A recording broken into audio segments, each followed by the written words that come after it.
It's the Pokemon Wheel of Fortune. We are back with our second to last episode, and at the end of the last episode, we spun the wheel and got UXZ, so a combination of 3 letters. We had lots of Pokemon to choose from, but most of them were restricted Pokemon that we couldn't actually use. So here is the team. We went with Zekrom. Out of all of the restricteds we could have chosen, we're going in with the Dragon and Electric type. And some really interesting Pokemon on this team. You can see we've got the Zapdos, which isn't that interesting, but we have the Xatu, which you never see. We've got Zoroark with a Choice Scarf. We've got Umbreon, which you see occasionally. And then we've got Uxie, which again, you never see. So disclaimer, this was filmed in Series 11, hence no double restricted. But let's see how we got on with this team.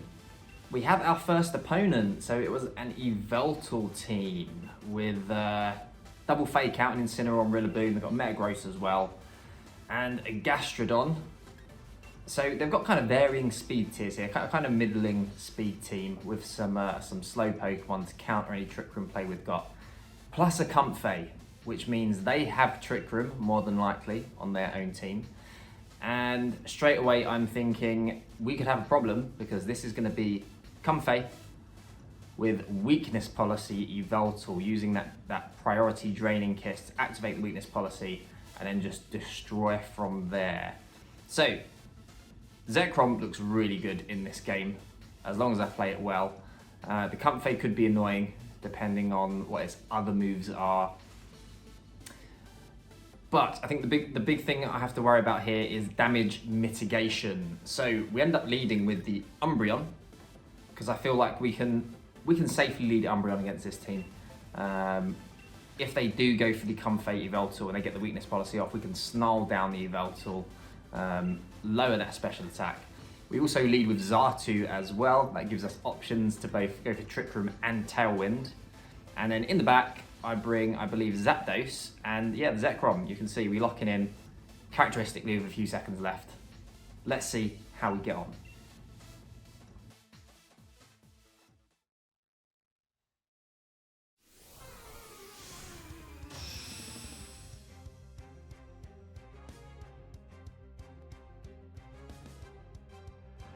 So, surprise, surprise, we see the Yveltal Comfey lead. So, of course, as I said, what we're worried about here is that draining kiss from my opponent going into their own Yveltal, activating the Weakness Policy. So, I've got options. I can Snarl, but you see I actually go for the Yawn into the Yveltal slot. And with the Xatu, I have to be careful because my opponent could go for a Trick Room of their own, so I don't really want a Tailwind. Xatu is at risk of getting blown up here, so you can see that I actually switch in the Zapdos. So I call the Max Darkness into that slot and switch in the Zapdos to take it. And let's see how it plays out.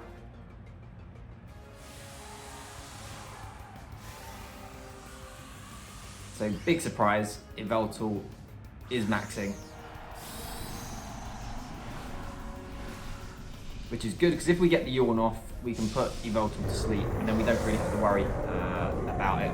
It's going to burn straight through their max turns, and we're looking good. And here's Comfey with the, no, it's not the Draining Kiss, it's the Ally Switch, because of course it's the Ally Switch, why not? So really frustrating, of course, to play against Ally Switch. Especially when you just whack it out on turn 1. Not that I haven't done that before myself in my videos. But that means that our Yawn goes into the Comfey slot. And you see my opponent actually target down the Umbreon. So we could have done something with Xatu there. Although, to be fair, we weren't really threatening too much damage or anything really. But we threaten more damage with Zapdos now. But we also are threatened in the Zapdos slot as well. So, what does my opponent do? They may switch out the Comfey, or they may decide to go for that Draining Kiss now. We're forcing them to choose now what they want to do. Do they want the boost and have a Pokemon put to sleep, or do they want to forego the boost and save their Pokemon from sleeping? What do you think they're going to do? I know what I think they're going to do, even though I know what happens. But you see, I believe we go for the Yawn No, we swap with 5 seconds left because I can't change my mind at this stage because I took too long. So we actually swap out Umbreon into Xatu, and we go for the Brave Bird into Yveltal. So you can see my opponent does not go for the switch. So they go for the Draining Kiss, they get that boost, and they're hoping they can blow through the team, even if we put one of their Pokemon to sleep. So the Airstream comes out, and luckily it was into the Umbreon slot. So we called that really well there, because I didn't want to be losing Umbreon at this stage. We've got the Focus Sash intact on that Xatu, so we made the play, and luckily they didn't go into the Zapdos. We can't protect against it either because we have an Assault Vest. But yeah, luckily things worked out really well there. So again, not a whole lot going on here on our side of the field. We have our back to the wall.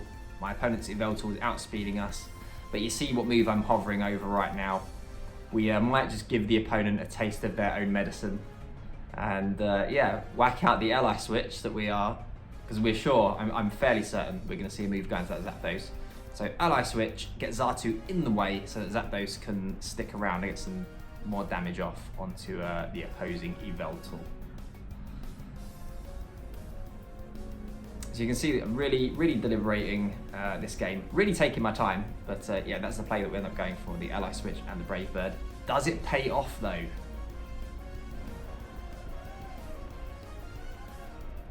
There's the Ally Switch.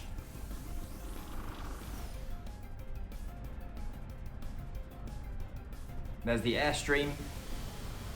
And there we go. Of course it pays off, of course it does. Give them a taste of their own medicine, and pull out that Ally Switch, get one Pokemon out of danger, and keep our threats around for another turn. Not that we're doing a whole lot of damage with Zapdos, but this gives us a free switch in on the following turn. So I actually target down the Comfey, because I was worried about it. It's burning through those sleep turns. We don't really want it waking up and then Ally Switching some more. Zekrom can deal with the Yveltal as well, as long as we max it.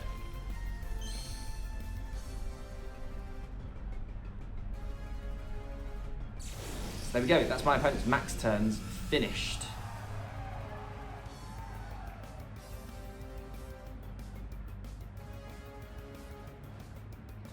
So you see I actually opt to switch Zapdos out here.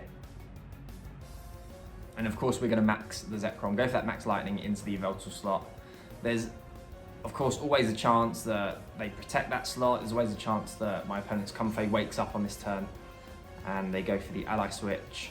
But Yveltal is such a threat that there's no way that I'm going to ignore it and not target down that slot.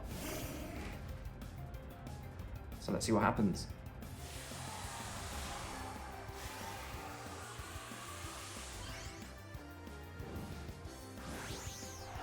So Big Dragon hits the field, and yeah, we'll see.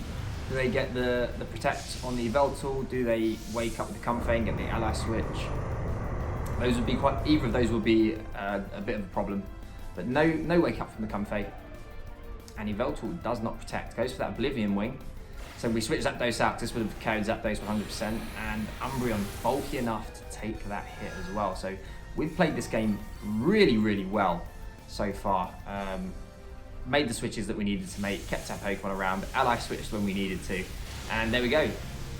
Yveltal is gone, and we've got our max Pokemon set up for another 2 turns to hopefully see out the rest of the game. So maybe we're going to get our win on our first game of this episode.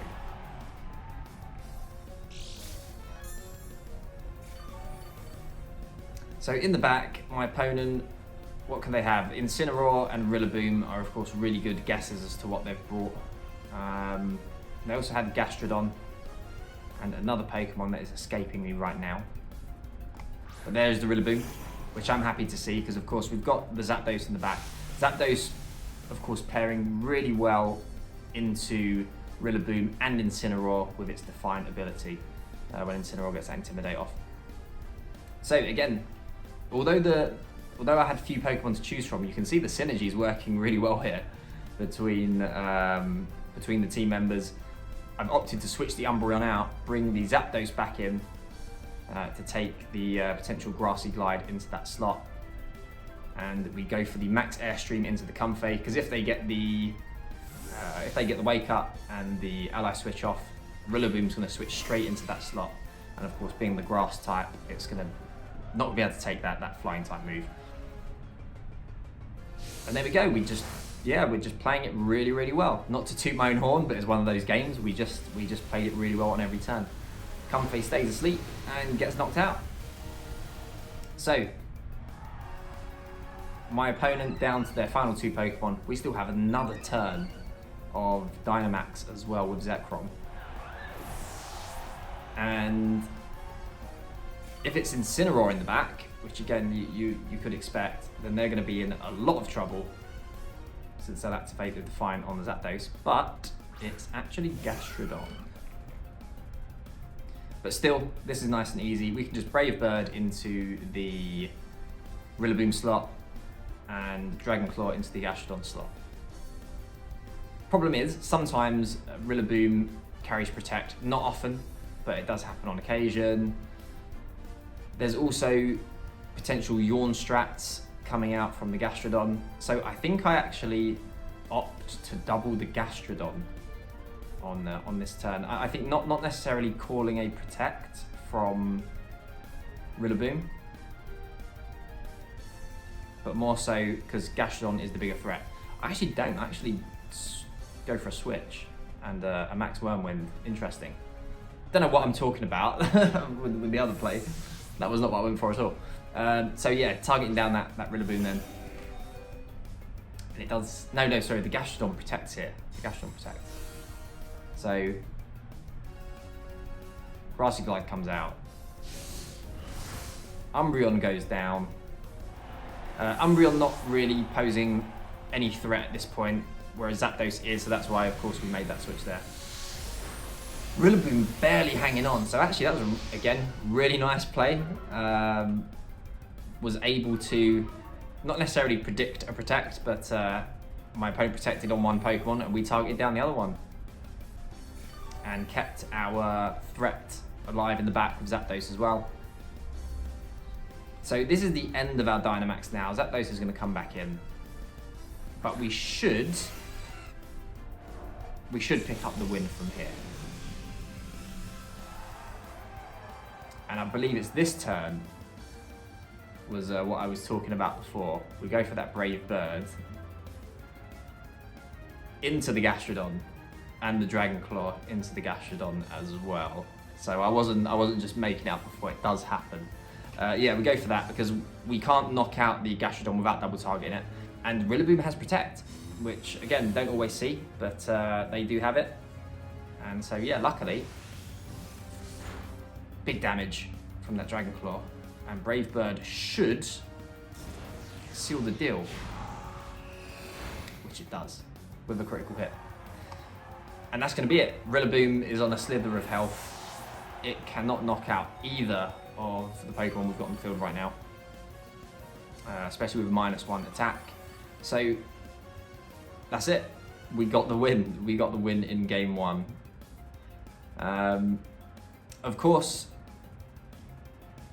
as usual with this series, when we get the win in game 1, we still go for a second game anyway. Not a second win, just a second game, as my opponent forfeits. Because we've got some other cool Pokemon to showcase. Let's showcase them. GG to my opponent. Let's see what the next one has. So my next opponent, another super interesting team. They opted for the Zamazenta restricted with a bunch of scary Pokemon in support. Some fast Pokemon, some slow Pokemon. They've got a few strategies they could be going for here. But the thing that sticks out to me straight away, if you've seen any VGC in Sword and Shield, you'll be familiar with this 100% as well. Probably sticks out to you immediately. Are the Pokemon in the last 2 slots, Primarina and Colossal. Of course, they've got that side Aqua Jet strategy into the Colossal, activating its ability, raising its speed to outspeed basically everything, and also boosting its attack, the special attack, if it's holding a weakness policy, and then just running through the team, the opposing team, if we're not careful. So straight away, I'm looking at that and I'm thinking, okay, how can we beat that? We're bringing Uxie this game. So we're going to see Uxie do some things. Leading Umbreon as well, because again, Umbreon can slow my opponent down in terms of damage output, while Uxie can quite literally slow my opponent down through Trick Room and Thunder Wave. So that's what we've gone for in that lead. We're going to try to discourage that side Aquajet strategy. And you can see that we bring Zekrom and Zapdos again. So sadly, no Zoroark this episode, which is such a shame because it's super cool. Choice Scarf and Trick, of course, has the ability where it takes on the form of another Pokemon with Illusion. But yeah, didn't really face a team that I felt like I needed to bring that against. Okay, so in the lead, surprise, surprise, Primarina Colossal, the duo that we singled out in Team Preview. And yeah, we lead out Uxie and Umbreon. So this gives us the option to Trick Room with Uxie. Could Thunder Wave as well, in the off chance that they...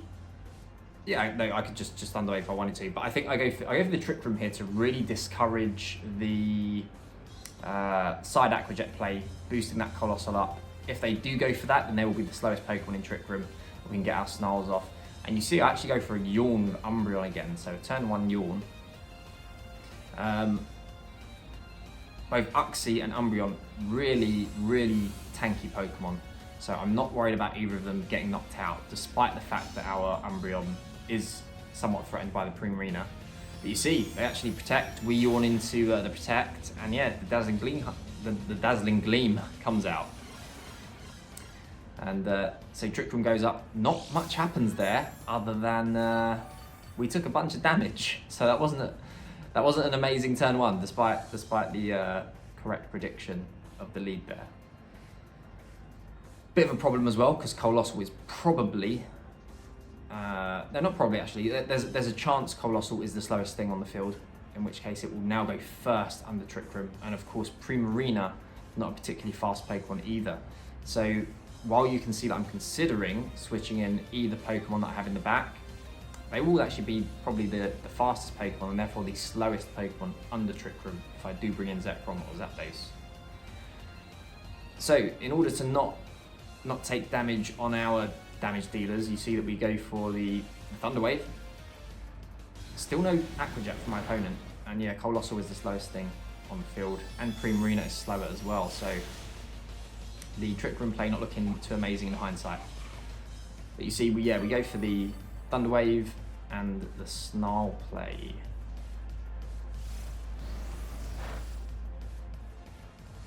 So neutralizing both my opponent's special attackers with Umbreon. And luckily, we don't miss the Thunder Wave. So a bit of an awkward spot, because as I say, we're neutralizing them, but we're not threatening anything against my opponent's team. We're taking a lot of damage, and we don't want to lose all of our resources too early. We don't want to be outputting damage at a time where we can't last long enough to output the damage with the Pokemon we have in the back, because we've already taken too many hits. So you see, I actually consider undoing the Trick Room here. But my opponent has a pretty speedy team in the back as well. So I opt to protect the Uxie, and I think go for probably the same play again. Nope, looks like we're going for a Yawn. Go for a Yawn into Colossal. Because I think if we're going to see the Aquajet, this is the turn that we're going to see it. And we still don't see it, interestingly. So that Snarl just really paying dividends there. Or not, because we're going to get knocked out by the Heat Wave anyway. So yeah, back to the wall here. Back is to the wall. I have to bring in Zekrom because, of course, Zapdos doesn't want to go up against Primarina. Then again, neither does Zekrom. They're both weak to fairy moves. Zapdos has the Assault Vest, but Zekrom pairs better into Colossal as well. So now we just got to start going for it. We've got to start getting damage off and removing things from the field. So We didn't get the Yawn off on the previous turn, so it's going to be a Thunder Wave this turn, and of course we're going to Dynamax, and we're going to try to get that Primarina out there. So, Big Dragon, part 2, hitting the field. Again, really awkward spot. We're in Trick Room, my opponent's got the slower Pokemon, but now's the time for us to put our foot on the gas and try to overwhelm my opponent. We got really fortunate, Primarina gets fully paralysed, and Colossal goes for Meteor Beam. Does that mean it's Power Herb? It is not Power Herb, so it must be that weakness policy then. But my opponent going for it anyway. Not wanting to switch out. I guess probably scared of the Trick Room. They must have the speedier Pokemon in the back. Of course, you'll expect the Zamazenta being fast as it is. But yeah, there we go. Primarina is gone. And I believe we have one turn of Trick Room remaining. So my opponent brings in the Zamazenta, and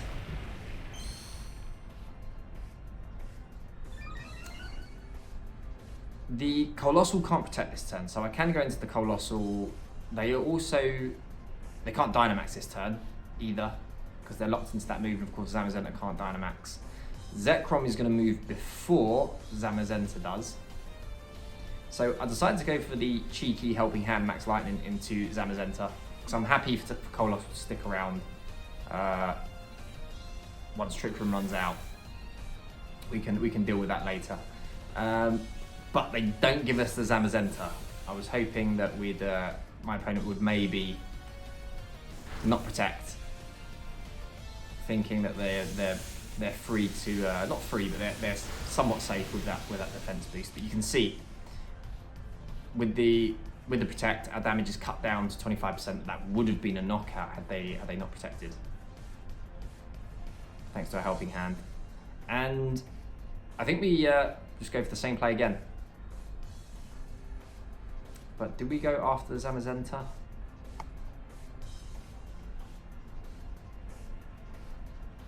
Because now they can max the Colossal, and of course they're back at neutral with the Colossal as well.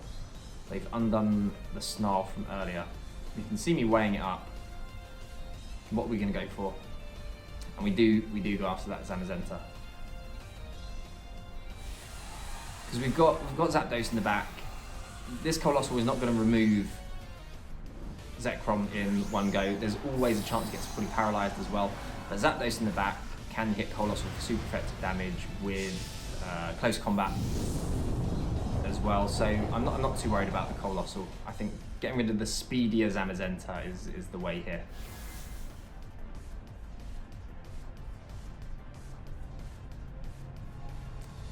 But not before we see the Behemoth Bash.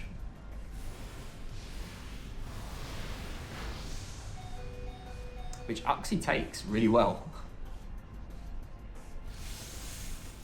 Max Lightning comes out, and of course, yeah, Helping Hand Max Lightning. That's going to get the job done against Zamazenta. So my opponent down to their last two Pokemon.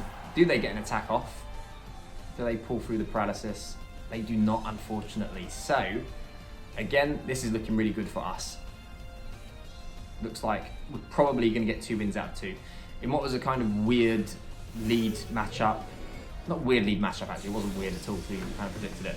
What ended up being a weird few turns, because my opponent played it really well by not going for that side Aqua Jet. And ended up playing. We ended up playing into them, setting up the Trick Room for them. But we got fortunate with a couple of paralysis on their Pokemon on crucial turns. And yeah, looks like we've probably turned this one around. Celesteela comes in, of course, not the Pokemon that you want when you're dealing with Zekrom. And we're going to keep Uxie in. There's no need to switch Zapdos in, take any unnecessary damage.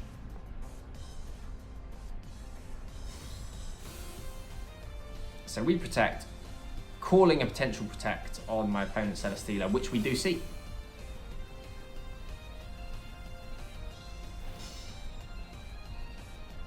So I'm expecting the fully paralysed again. Expecting the rock move to come out from Colossal there. So yeah, my opponent just having no luck this game at all. And I think we make the same play again, the Thunder Wave into Celesteela.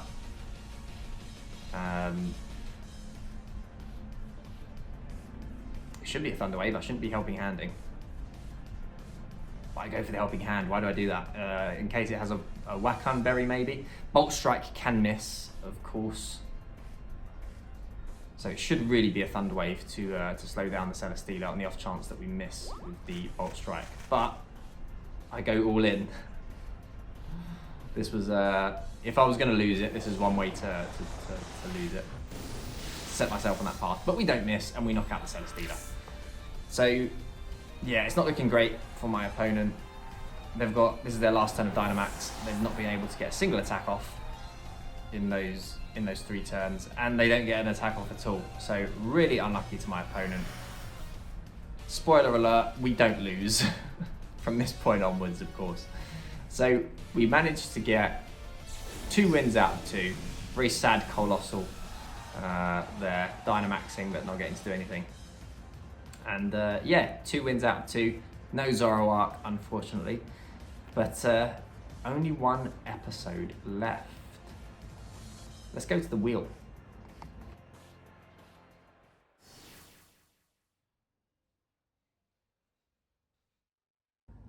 So we're almost there. 1 episode left. It's a bit redundant, but let's spin the wheel anyway.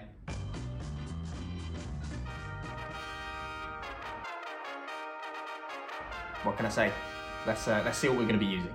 Okay, so B. Quite a few Pokemon to choose from, but honestly, more difficult than I was expecting. If you look at the Pokemon we've got, none of them really what you consider top tier.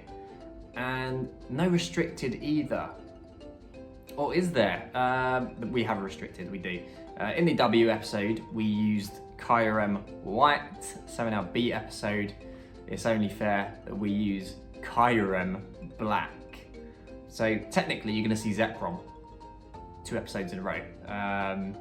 But yeah, it's going to be Kyurem Black in the final episode with a weird team, because that's all we've got available to us. Thanks for watching, guys. Hopefully, I'll catch you in our final episode. You take care.